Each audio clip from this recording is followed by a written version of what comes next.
Took my camera out for a perfect day, Fujifilm in hand, thought I'd slay.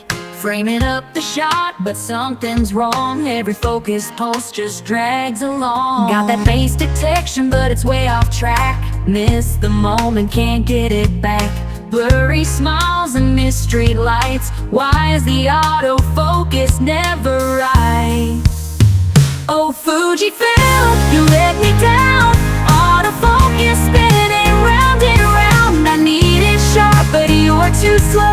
The moment's gone before you know. Fujifilm, you got me low. I missed the shot, nowhere to go. Out of focus, out of time. The perfect frame, but you crossed the line.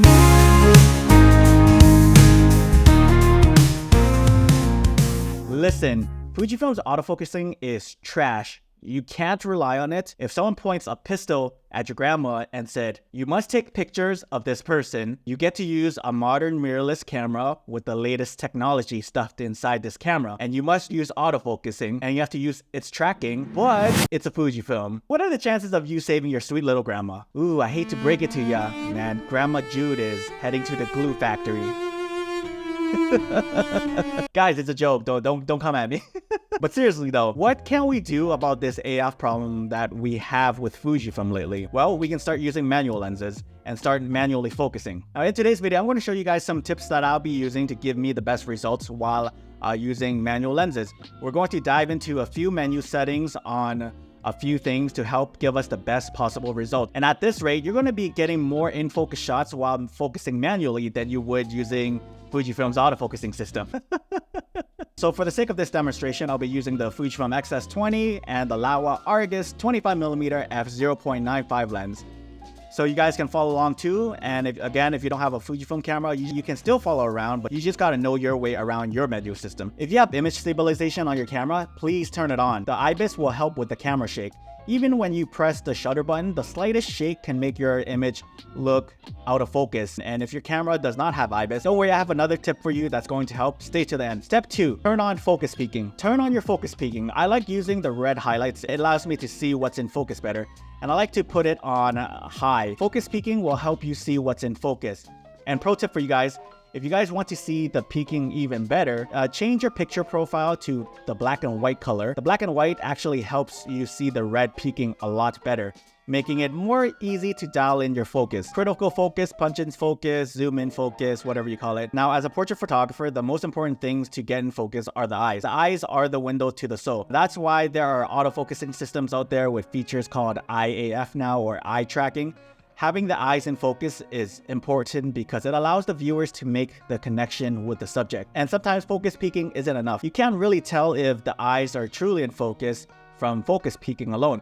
So what I would usually do on my Fujifilm camera after I got the right focus is I would push the joystick and the camera will punch in even further, so that way you can make the slight tweaking with your manual lenses to get the eyes right and in focus. I would move the box to the eye. I want it in focus, and I have to try to manually adjust it to get it right. Punch in focus and then just zoom in, manual focus with your lens, and then see if your eyes are in focus or not. This is a great way to always get a sharp image when it comes to portrait using manual focusing lenses. Now let's move on to the bonus tips. So if you still find your image is still a bit soft, I have 3 more tips that will help sharpen up those photos. And for the folks that don't have IBIS in your camera, don't worry, I haven't forgotten about you. This tip is actually for you. If you want to increase your chances of getting a sharp image with your manual lenses, please use this tip called shooting 1/2 your focal length.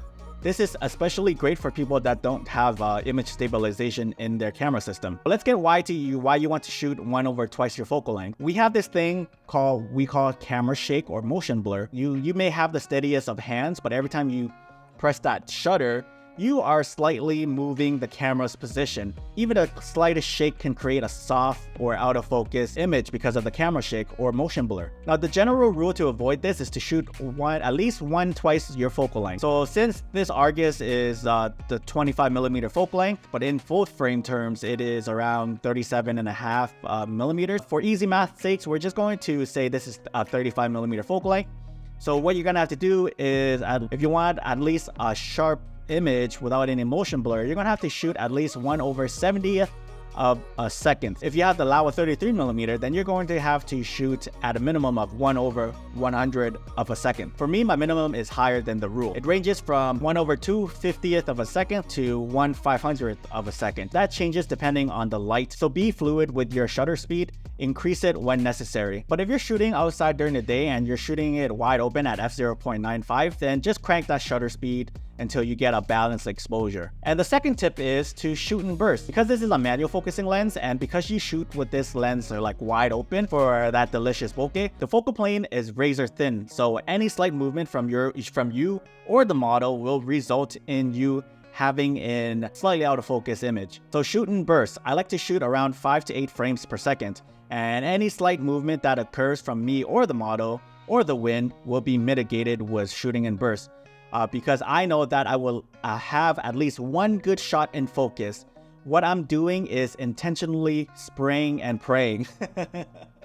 The last tip I have for you is to stop down your aperture. Now, if you find shooting at f/0.95 hard, stop it down to f1.4 or f2.8. Stopping down your image will allow you to have more depth of field, making it a bit easier to manual focus. It gives you a bit of clarity and contrast back into your image, resulting in a perceived sharpness and contrast. Alright, once you familiarize yourself with these tips and tricks, go out and start practicing. I hope you guys enjoyed this video about how to manual focus. This is how I manual focus on my Fujifilm camera, and I just find because of Fujifilm's shitty firmware update, we should be practicing a little bit more with manual lenses. I have a terrific lens here by Laowa, the Argus 25mm f/0.95, and this is such an incredible lens to shoot with. It gives you some incredible image quality, and this is why I wanted to make this video, because I was reminded again on how good this lens is paired with Fujifilm camera.